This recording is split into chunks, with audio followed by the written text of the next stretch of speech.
জনগণের বিজয়কে ধারণ করে রাখার উদ্দেশ্যেই এই এই গণভবনকে জাদুঘরে পরিণত করা হবে।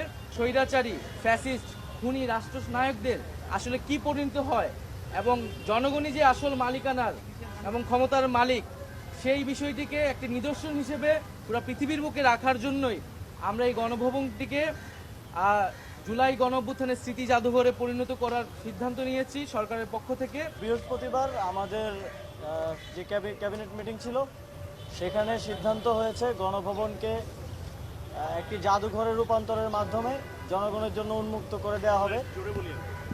আমরা 2024 সালের জুলাইয়ের যেই গণঅভ্যুত্থান, সেই গণঅভ্যুত্থানের স্মৃতি এবং এই ফ্যাসিবাদী যে শাসন, এই শাসনের সময়কার যেই জনগণের উপর যে অত্যাচার, নিপীড়ন, গুম, খুনের যেই স্মৃতিগুলো আছে সেগুলো সংরক্ষণ করে এই গণভবনকে একটি জাদুঘরে রূপান্তরিত করে জনগণের জন্য উন্মুক্ত করে দেওয়া হবে। আজকে আমরা সেই উদ্দেশ্যেই প্রাথমিক ভিজিট করতে এসেছি এবং একটা কমিটি করার মাধ্যমে স্থাপত্য শিল্পী এবং আর্কিটেক্টদেরকে নিয়ে, যারা জাদুঘর বিশেষজ্ঞ আছেন, তাদেরকে নিয়ে একটি কমিটি করে দেওয়ার মাধ্যমে এটার কার্যক্রম শুরু হবে। এখন বিস্তারিত বলার জন্য নাহিদ ভাইকে অনুরোধ করছি। Redmi 13 স্টাইল বানাই দুনিয়া কাঁপায়।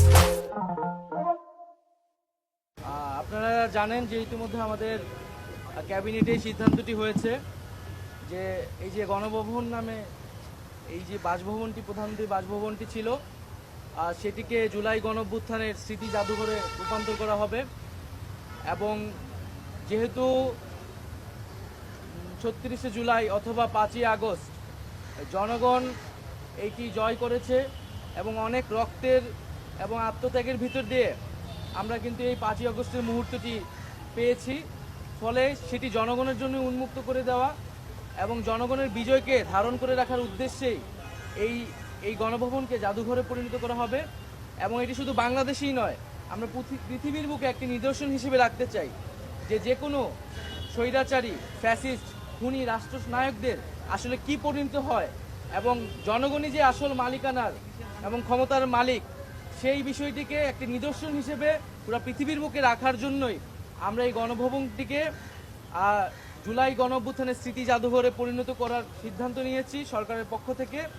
এবং সেই উদ্দেশ্যে আজকে আমাদের প্রাথমিক ভিজিট ছিল, যেখানে আমরা এখানে যারা দায়িত্বরত আছেন গণপূর্ত এবং স্থাপত্য বিভাগের দায়িত্বশীল, তাদের সাথে কথা বলেছি, তাদের থেকে আমরা প্রাথমিক পরামর্শ নিয়েছি এবং আমাদের আকাঙ্ক্ষাগুলো বলেছি যে আমরা কিভাবে দেখতে চাই।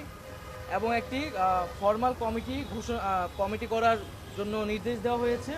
হয়তো আগামীকালের মধ্যেই কমিটিটি হয়ে যাবে এবং কমিটি হলে এটি হয়তো নেক্সট সপ্তাহ থেকে আমরা কাজ শুরু করব এবং বলা হয়েছে যাতে দ্রুত সময়ের মধ্যে আমরা এটি উদ্বোধন করতে পারি, সেই জন্য খুব দ্রুত গতিতে কাজ সম্পাদন করার জন্য। কমিটিতে কারা থাকবেন?